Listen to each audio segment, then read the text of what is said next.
राम राम जी। आत्मा मंथन में आपका स्वागत है। अब हम 5 तारीख के बारे में बात कर लेते हैं, यानी कि 5 नवंबर, यानी कि दिवाली गई और अगले दिन गोवर्धन पूजा है। अब गोवर्धन पूजा के अंदर क्या किया जाता है, कृष्ण भगवान के सबको मालूम है क्या हुआ। मैं बिल्कुल थोड़े से मैं आपको समझाने की कोशिश करूँगी कि कृष्ण भगवान ने सब गांव वालों को ये बताया, नंद बाबा को कहा उन्होंने कि आप लोग ये सब क्या कर रहे हो, दिवाली के अगले दिन ये कौन सी पूजा आप कर रहे हो। उन्होंने कहा इंद्र भगवान जो हैं वो ही वर्षा देते हैं, उन्हीं के कारण जो है यहाँ पर सब चीज़ें जो हैं हमें प्राप्त होती हैं, तो ये पूजा जो है वो इंद्र की है। उन्होंने कहा इंद्र तो कहीं बीच में आता ही नहीं। कृष्ण भगवान ने बोला उनकी तो कोई वो ही नहीं है। गोवर्धन पर्वत जो है ये है कारण कि जो हमें सब कुछ मिल रहा है, वर्षा हो रही है या कुछ हो रहा है, तो उसका सारा इनिशिएटिव जो है गोवर्धन पर्वत को जाता है। तो ये इंद्र को किस तरह से वो जा रहा है श्रेय। तो उन्होंने कहा कि फिर क्या करना चाहिए। उन्होंने कहा वहाँ गोवर्धन पर्वत चलते हैं और वहाँ पर जा कर के जो है हम गोवर्धन पर्वत की पूजन करेंगे, इंद्र का पूजन नहीं करेंगे। अब अपनी सत्ता हाथ से जाते हुए देखकर इंद्र तो घबरा गए। उसके बाद उन्होंने क्या किया, ये लोग वहाँ पे तैयारी कर रहे थे तो इन्होंने पूजा की, तो पूजा होने नहीं दी गोवर्धन की, और मूसलाधार बारिश जो है शुरू कर दी। मूसलाधार का अर्थ है बहुत ज़ोर की, ठीक है। बहुत ज़ोरदार बारिश जो है वो शुरू कर दी, ठीक है। जब वो बारिश होने लगी तो सब लोगों को छुपने का कोई स्थान नहीं, पूजा करने के लिए आए थे। तो कृष्ण भगवान ने वहाँ पे अपनी लीला दिखाई। उन्होंने अपनी इस छोटी उंगली के ऊपर जो है गोवर्धन पर्वत को धारण कर लिया, ठीक है। इस पे धारण कर लिया और 7 दिन वो वैसे ही खड़े रहे। उसके बाद गोवर्धन पर्वत में कृष्ण भगवान की छवि दिखाई देती थी और कृष्ण भगवान के मुख के ऊपर गोवर्धन पर्वत की छवि दिखाई देती थी। तो लोगों को इतना विश्वास हो गया, जितने लोग भी थे वह विश्वास था, तभी उनके पीछे पीछे आए थे। आ करके वो सब लोग उसकी छाया के नीचे जो है, पर्वत की छाया के नीचे वहाँ बैठ गया। कि बैठ करके उन्होंने अन्न कूटा, उन्होंने अन्न बनाया, अन्न पकाया, खाना बनाया। तो इस दिन हमारे मंदिरों में भी ये चीज़ मैं साथ साथ आपको बताती जाऊंगी कि इस कारण से क्या होता है। इसी कारण से हमारे मंदिरों में भी सतनाजे की सब्जी बनती है। उसमें 7 तरह की तो कम से कम सब्जियां डाली जाती हैं, पालक, मूली, टमाटर, आलू, बैंगन, ये सब चीज़ें जो है मिक्स करके, गोभी, तो 7 तरह की चीज़ें बनाकर उसको तड़का लगाकर, मतलब थोड़ा सा छोंक दे के, बघार जिसको आप लोग कहते हैं, वो दे करके तो उसे जो है सब्जी को तैयार किया।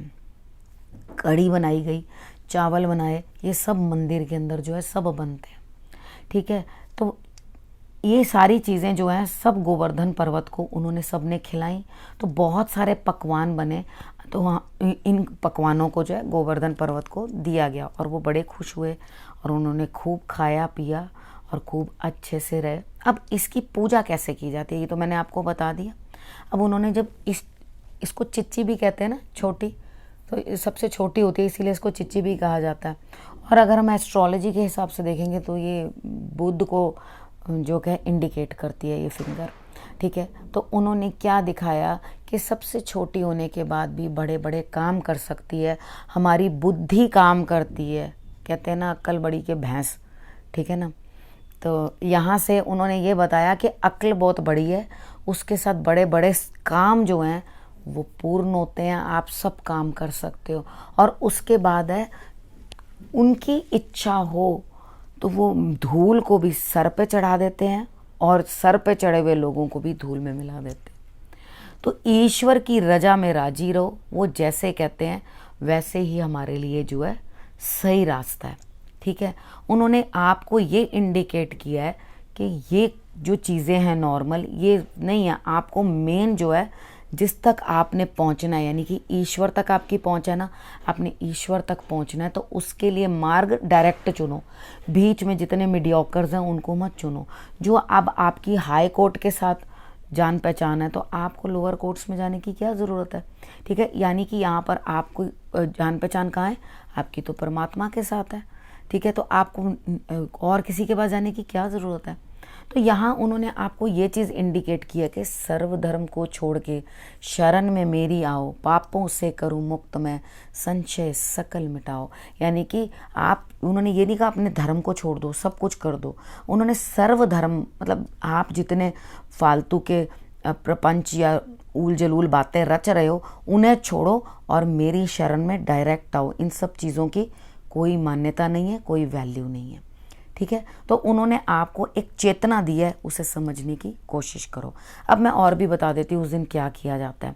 घर के द्वार के बाहर जो है वहाँ पे गोवर्धन पर्वत के वो बनाई जाती है छवि, गोबर से ही बनाई जाती है। वो बना करके एक जैसे मेल की फिगर तैयार कर देते हैं। उसके बाद नाभि के अंदर थोड़ा सा खड्डा कर देते हैं, क्योंकि दूध डालने को जगह नहीं होती तो पैरों में आएगा।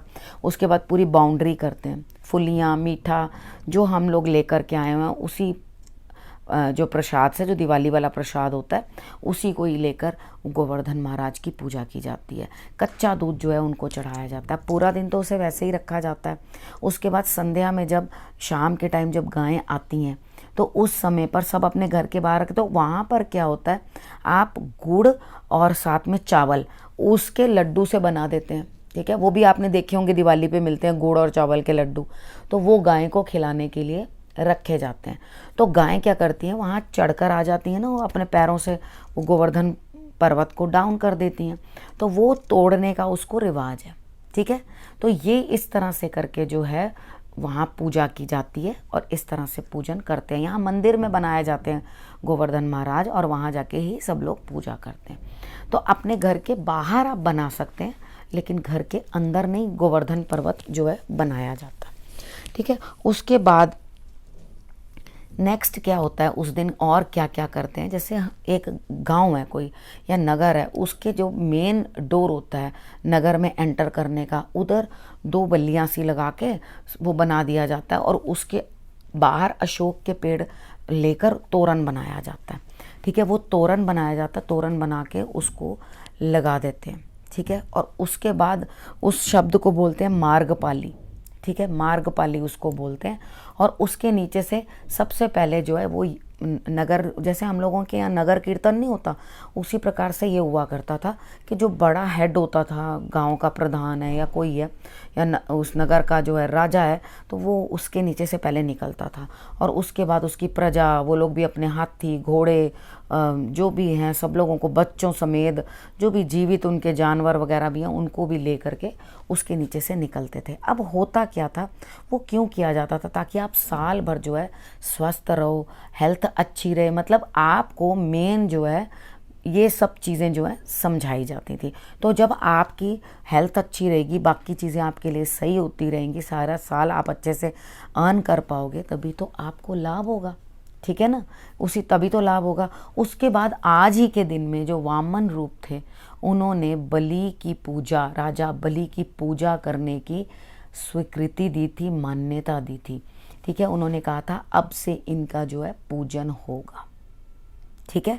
उसके बाद आपने क्या करना है, अपने घर के बाहर, अब हम आजकल कोई नगर का इस तरह से तो कुछ नहीं होता, अपने घर के बाहर दिवाली पे तो मैंने आपको बताया था कि आपने वो लगा देना है, अशोक के पत्ते लेकर आपने तोरण बना के ज़रूर लगा देना है। तोरण जो होता है अंदर जो भी आप उसके नीचे से निकल के आओगे, तो आपको भी, आपके विजिटर्स भी जो आपसे मिलने के लिए आ रहे हैं, उन सब का कल्याण होगा, ठीक है। तो ये तोरण जो है वो दिवाली वाले दिन ही आप लगा लेना।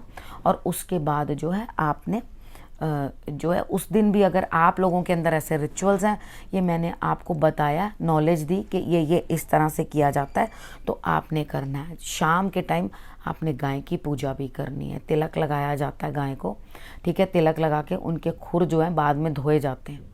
इतना कर लो तो आप लोगों के लिए जो है ये त्यौहार भी जो है बढ़िया मनेगा। बाकी जो लोग भी मंदिर में जाके सेवा करते हैं, सब मिलजुल के खाना बनाते हैं इस दिन, ठीक है। तो वो उसके जैसा तो कोई स्वाद ही नहीं है, वो ईश्वर का प्रसाद है, तो उसे उनका, कृष्ण भगवान का ही भोग समझ के आप लोग सब बनाओ भी, उनका नाम लेते हुए, और उसके बाद खाओ भी, ठीक है, और बांटो भी।